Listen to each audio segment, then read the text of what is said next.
I recently received a letter from a professor at Georgetown University who had the privilege of teaching and getting to know my son Eric during his time in college. Eric graduated from the business school last month, and though I knew he was a hardworking student, the professor's letter gave me a better appreciation of his diligence. This professor mentioned that Eric was the only student in all his years of teaching who ever handed in his papers a week before they were due. Eric's work ethic became something all his other professors remarked about as well. He also received an award for excellence in negotiation and arbitration, among others. The teacher said he definitely stood out from the crowd, and not because he's 6 feet tall. Hearing of Eric's remarkable success was certainly a proud moment for me. I've always said that it's essential to go above and beyond what is expected in order to truly stand out. If I were back in college today, I would still be making the most of my spare time by studying and learning as much as I possibly can.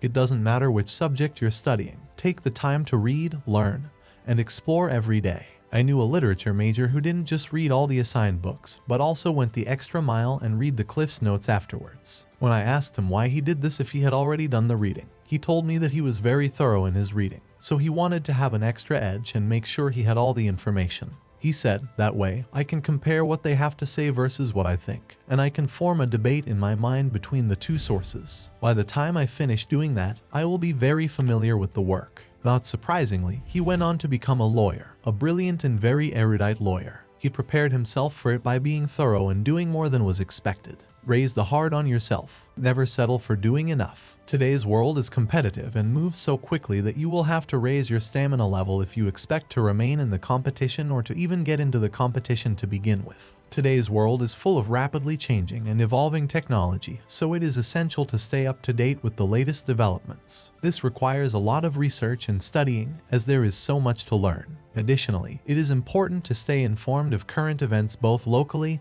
and globally. It is essential to be aware of the global market and international affairs, so make an effort to read up and keep up with what is happening in the world. In last season's Apprentice, we had a fellow named Lenny who was originally from Russia. For one task assignment, the apprentices were supposed to write a jingle. Well, he'd never heard of a jingle. He didn't know what it was. Some people didn't believe him, and they thought he was playing dumb. He wasn't playing dumb, because he started out by humming and then said to try adding some bells, so he was trying to figure out what a jingle was by thinking of Jingle Bells, the Christmas song. I have to hand it to him for trying. It is clear that it is beneficial to have knowledge of a topic before attempting to do something related to it. This world is full of information, and if you are a student enrolled in college today and wish to be a successful leader in the global arena, you must be diligent and work hard every single day. Don't simply wait for opportunities to come to you. Take initiative and go the extra mile. As Louis Pasteur said, chance favors the prepared mind.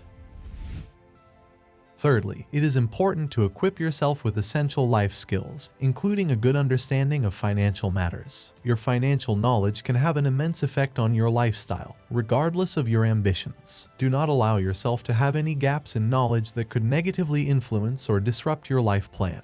It is helpful to think like a builder, in that each part of a structure or each aspect of your life must be taken into consideration. When it comes to construction, there is no room for carelessness or hoping for the best. This kind of attitude can lead to disastrous results. It is essential to be well informed before taking any action. My reputation as an excellent builder is due to my thoroughness, and thoroughness is not optional, it is a must. Financial education should be treated with the same level of importance. It should be seen as a necessity rather than an option. Make sure to review your financial status at least once a week, just like you would do your laundry. Lastly, spend some time on your focus. You should try to discover your ambitions and passions if you haven't already.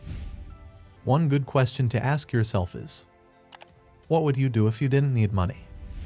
Before I started college, I had to decide whether I wanted to work in the film industry or in real estate. I was interested in both industries and seriously considered attending USC to study film before deciding on Wharton. I love real estate and had no second thoughts about my decision, but I've maintained my interest in the entertainment industry, which better prepared me when I unexpectedly entered it later in life. Pay attention to what interests you, and your interest might be well rewarded later. Another question to help you with your focus. What would you do if you knew you couldn't fail?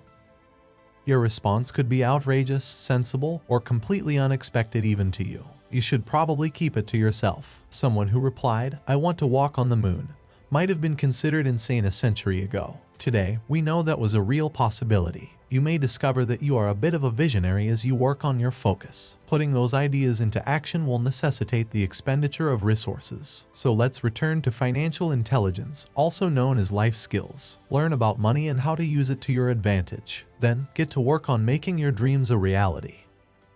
Do not neglect your life skills, which should include a healthy dose of financial education. Donald Trump.